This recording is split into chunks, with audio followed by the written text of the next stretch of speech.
পারিবারিক চাপ থাকতে পারে, আমি এটাও বিশ্বাস করি। আমার মধ্যে ভয় ছিল, অনেক কিছু আমি করতে পারিনি কারণ আমি ভীতু, অদ্দূর সাহস আমার হয়নি বলে অদ্দূর যেতে পারিনি। সিমিলারলি আমার থেকে কম সাহসী অনেক মানুষ আছে। এটা একদমই কোনো দোষের না যে আপনি ভয় পাইছেন। দোষটা যেখানে যে আপনি ভিকটিম প্লে করতেছেন, ইমোশনাল হয়ে সব শেষ হওয়ার পর চাচ্ছেন মানুষ এখন আপনার উপর মায়া করে আপনাকে আবার একসেপ্ট করে নি। এটা আমার কাছে একটা দালালি লাগে। স্বাধীন হওয়ার 53 বছর চলছে, এই সময়ে এসে এত এত রক্ত ঝরবে সারা বাংলাদেশে কিন্তু এটা খুবই হতাশার, খুবই লজ্জাজনক এবং কষ্টের। তো এখনো হয়তো সুযোগ আছে সংলাপে বসার, এবং ছাত্ররা যে দাবি তুলেছে এই দাবি আসলে সব মানুষের, সবার, এবং এই দাবি এক কথায় মেনে নেওয়া উচিত। সোজা কথা হচ্ছে আমরা শান্তি চাই, আমরা রক্ত দিতে চাই না। আমার আসলে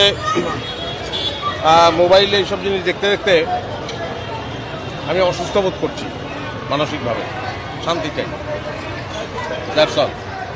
কারণ আমার একটা 12 বছরের সন্তান আছে, আমি নিজে এ দেশের বাসী, আমার বিদেশে কোনো পাসপোর্ট নাই, আমি এই দেশেই থাকবো এবং এই দেশটা আমার, এই দেশটা আমরাই সংস্কার করব। আপনারা জানতে পেরেছেন, আপনারা যারা পুলিশ আছেন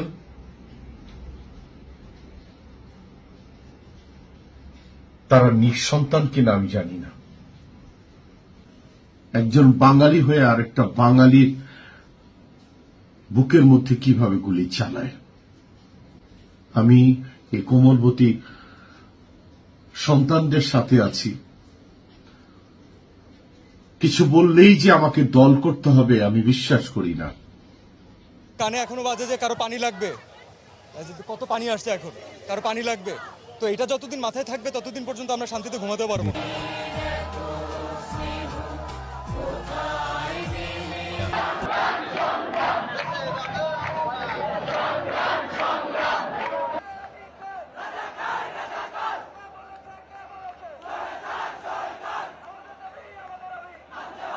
আপনি বাসায় বসে ফেসবুকে লিখতেছেন, এটারে ছোট মনে করেন না, কারণ কাজী নজরুল ইসলামের কলমের লেখাটাও কিন্তু ব্রিটিশদের মনে আগুন জ্বালিয়ে দিছিল।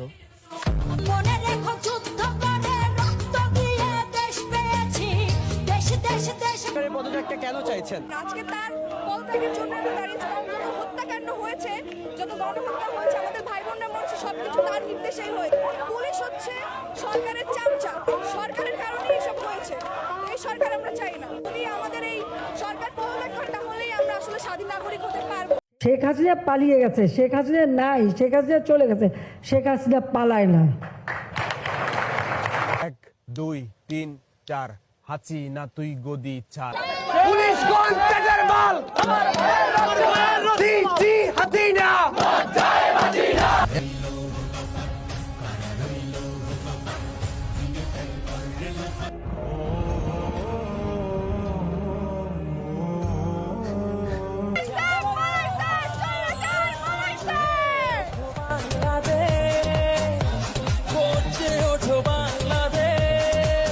আপনি দেখেন, আপনারা বন্যার টাইমে কিছু আমরা মানবতার ফেরিওয়ালা দেখে বন্যার টাইমে টান লিয়ে দেয় মানুষের দরবারে, বিভিন্ন দেশ থেকে বিদেশ থেকে কোটি কোটি টাকা পাঠায়, লাখ লাখ টাকা, সেই টাকা টান লিয়ে দেয়।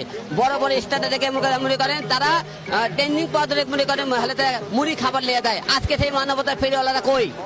আজকে মানবতার ফেরিওয়ালারা কই? রাস্তাঘাটে দেয় কেন তারা? মুক্তিযোদ্ধা, আমার নানা মুক্তিযোদ্ধা, তার মানে এই না যে আমি মুক্তিযোদ্ধা পরিবারের সন্তান। আমার দুইটা আমার পিতা তুল্য মানুষ আমার মুক্তিযোদ্ধা। আমি কখনোই মুক্তিযোদ্ধার চেতনাকে বাদ দিয়ে এখানে আসিনি। আমি এসেছি আমার ছোট ভাই বোনদের যে অত্যাচার করা হচ্ছে, তাদের উপর যে গুলি বর্ষণ হচ্ছে, যে গণগ্রেফতার হচ্ছে, সেটার প্রতিবাদ করতে, আর কিছু না। আমি চাই যে প্রধানমন্ত্রী আজকেই তো উনি বললেন উনি গণভবন খুলে দিয়েছেন, এই কথাটা যদি আরো 10 দিন আগে বলতো হয়তো আরো অনেকগুলো প্রাণ বেঁচে থাকতো। আমার অবস্থান আমার দেশের সাথে, আমার অবস্থান ছাত্রদের সাথে, আমার অবস্থান